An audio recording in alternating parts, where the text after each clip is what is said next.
We are group number 1 doing the history of the Distillery District. My name is Priscilla, Amanda, Nicola, Charlotte.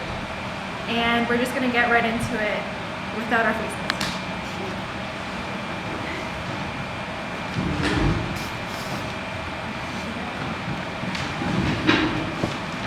So the Distillery District was first started really in the 1800s. In 1831, James Worts and William Gooderham emigrated to Canada, and that was the beginning of the Distillery District.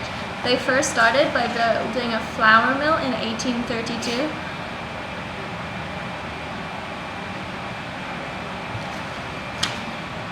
In the area now that was then known as Old Toronto.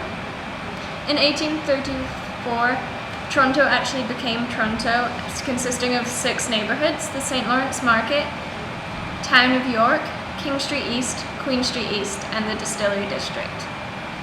As payment for using the mill, local bakers would leave extra grain, and with this increased supply, Worts and Gooderham added the distillery to capitalise on the opportunity, and that's why the first whiskey was produced. As technology advanced, the windmill wasn't very efficient anymore, and the use of steam proved more powerful, so they switched to using steam and took away the sails of the mill. In 1859, the windmill was destroyed to make way for a 5-story limestone mill. That's the current building that we see today.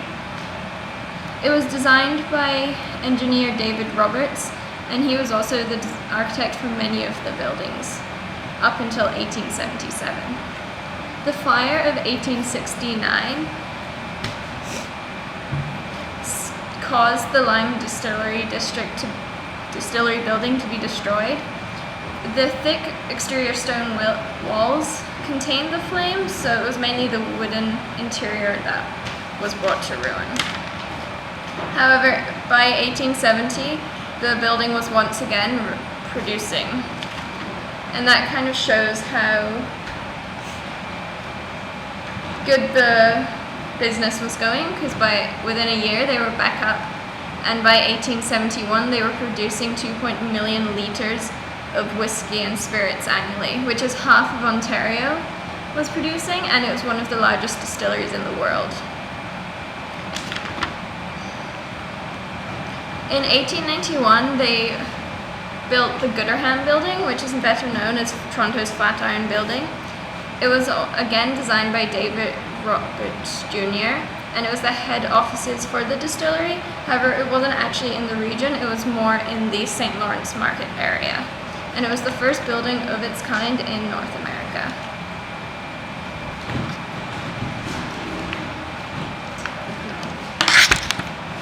In the 1900s, this is where the distillery began to diminish.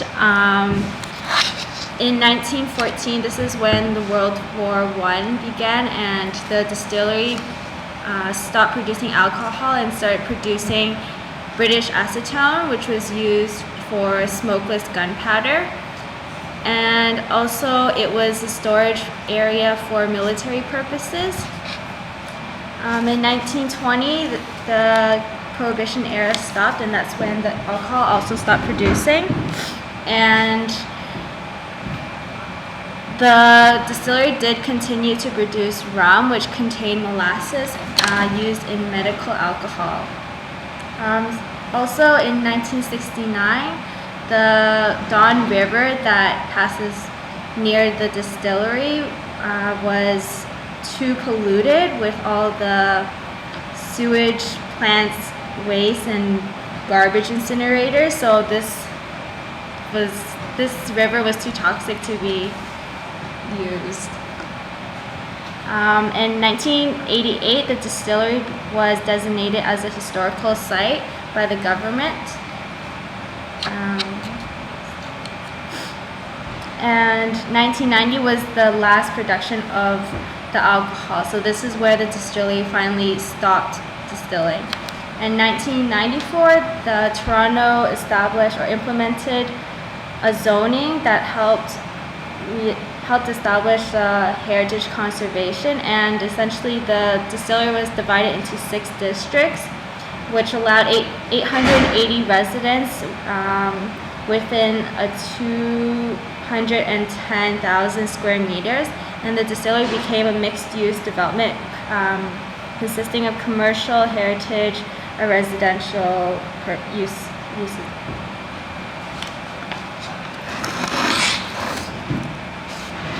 So moving on to the 2000s, in 2001, the distillery was purchased by the Cityscape Holdings Incorporation and the Dundee Realty in December, and they began their project to restore the 47 heritage buildings within the district.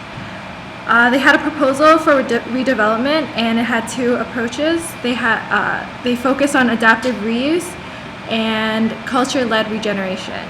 And they also had plans to construct 3 market condos just to balance the costs of like structural damage and just to maintain the economic stability.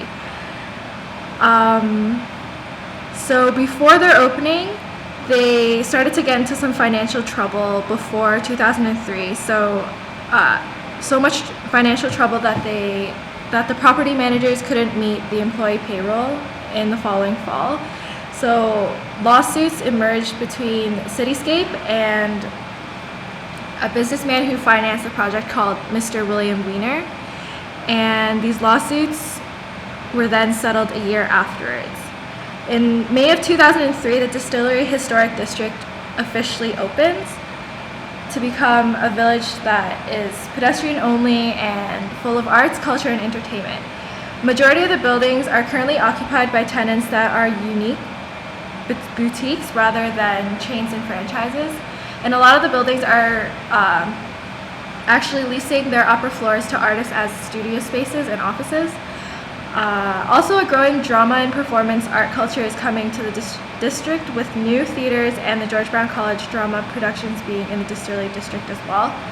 And as a growing entertainment district, many spaces such as galleries and restaurants can be used for event and wedding venues. Weekly, monthly, and annual events are held within the Distillery District, such as tasting tours, Sunday markets, live music festivals, art installations, and including the famous Toronto Christmas Market.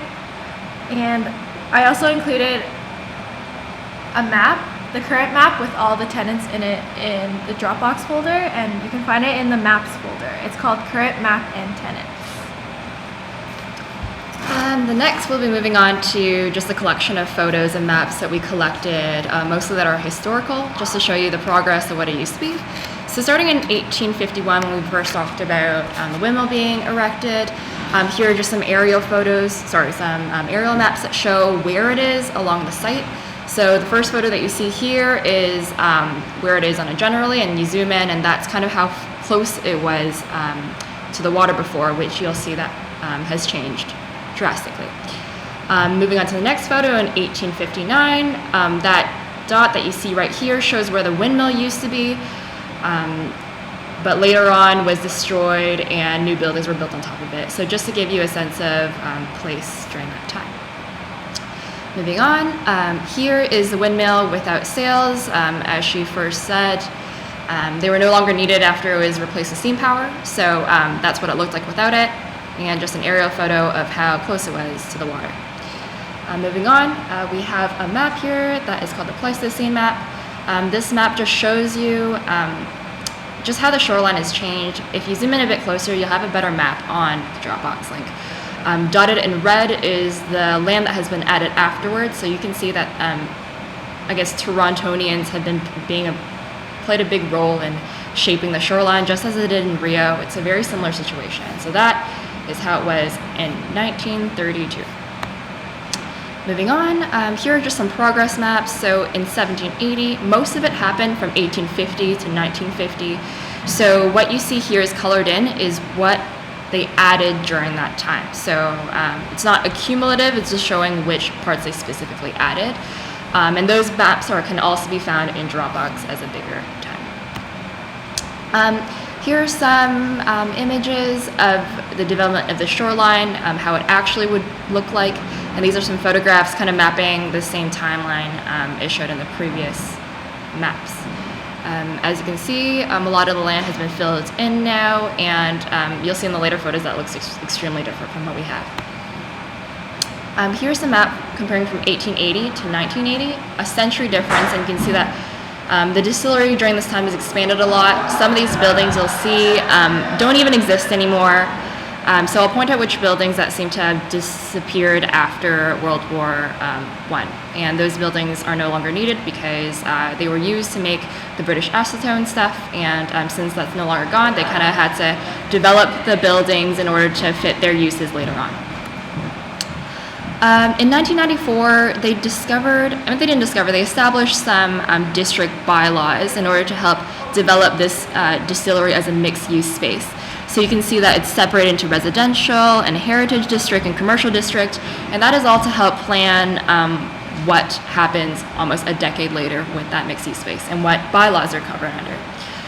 The next image that we have over here just shows you which buildings were for what purpose and also what year they were built in. So as you can see, it was built over a large span of time, and you can see specifically which dates are in the map. Here are some aerial photos of what it used to look like and what buildings were associated with it. And as well as some before and after photos of which building we're looking at and what it looks like now. This is a view south on Trinity Street, and this is a similar one. And yep, another aerial view. And a more recent aerial view, you can see that much of the land has been filled in over here. And finally, a site map where you can see that there's now a freeway and a highway that kind of wraps in front of it, and that's very much different than what it used to be. And that's the notes. So thank you. Please let us know if you have any questions. We'll be so happy to answer them. And thanks for listening. Bye.